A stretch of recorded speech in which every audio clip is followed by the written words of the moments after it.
रात पिछले पहर शहर की सड़कें तकरीबन खाली थी। बारिश भी रगी थी और हर तरफ हल्की हल्की नमी फैली हुई थी। मैं गाड़ी की खिड़की से बाहर देख रही थी, जहां दुकानों की नीली रोशनियां पानी में अक्स बना रही थी। और अजीब बात यह थी कि हर अक्स में मुझे सिर्फ तुम नजर आ रहे थे। तुम मेरी जिंदगी में किसी शूर की तरह नहीं आए थे। तुम तो हंसता हिसता मेरी बेटी है। कॉल्क उस मूसीकी की तरह जो पहले सिर्फ सुनाई देती है, फिर इंसान के अंदर बस जाती है। मुझे आज भी याद है वो रात जब हम पहली बार इतनी देर तक साथ रहे थे। शहर की लाइट से जल रही कि हवा में हल्की ठंड थी और तुम मसलसल मेरे चेहरे को देखकर मुस्कुरा रहे थे। मैंने शर्मा कर पूछा था, इतना क्यों देख रहे हो? और तुमने बेहुबासता से कहा था, क्योंकि तुम्हें देखकर वक्त खूबसूरत लगने लगता है। उस लम्हे मेरा दिल पहली बार इतनी शुद्ध से धड़का था। फिर हमारी मोहब्बत बढ़ती गई।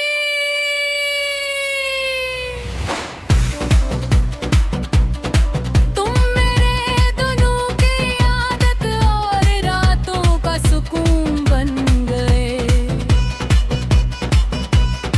सुबह उठते ही मैं तुम्हारा पैगाम ढूंढती थी और रात को तुम्हारी आवाज सुनकर नींद आती थी। हम मारों घंटों डराइयों पर निकल जाते थे, बगैर किसी मंजिल के।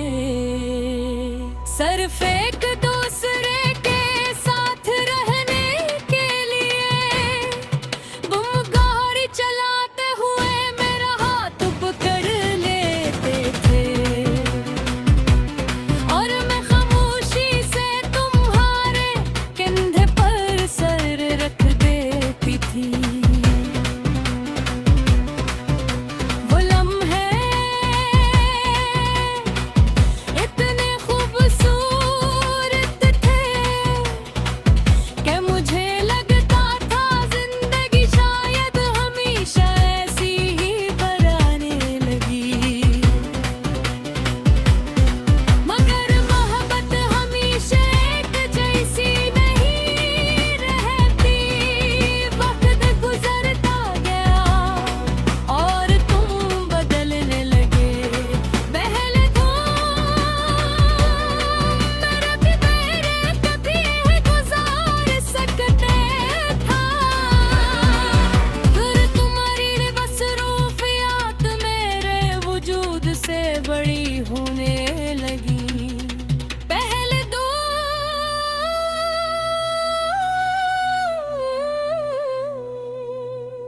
मेरे लफ्ज भी तुम तक नहीं पहुंचे। मेहर राग अक्ल दिल को समझाती रही कि शायद ये सिर्फ के असर है, मगर दिल धोखे ज़िया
जाना चाहिए।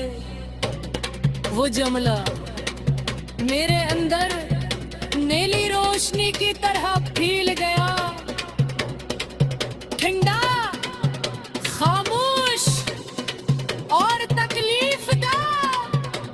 मैं कुछ ना बोल सकी। धोखे उस लम्हे मेरे पास टूटने के अलावा कुछ बाकी नहीं था। फिर तुमने मुझे घर के बाहर छुआ और पहली बार बगैर मुड़कर देखे चले गए। मैं देर तक उसी जगह खड़ी रही।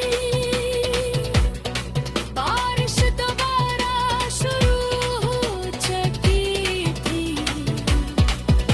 मगर मेरे अंदर उससे कहीं ज्यादा शूर बरस रहा था।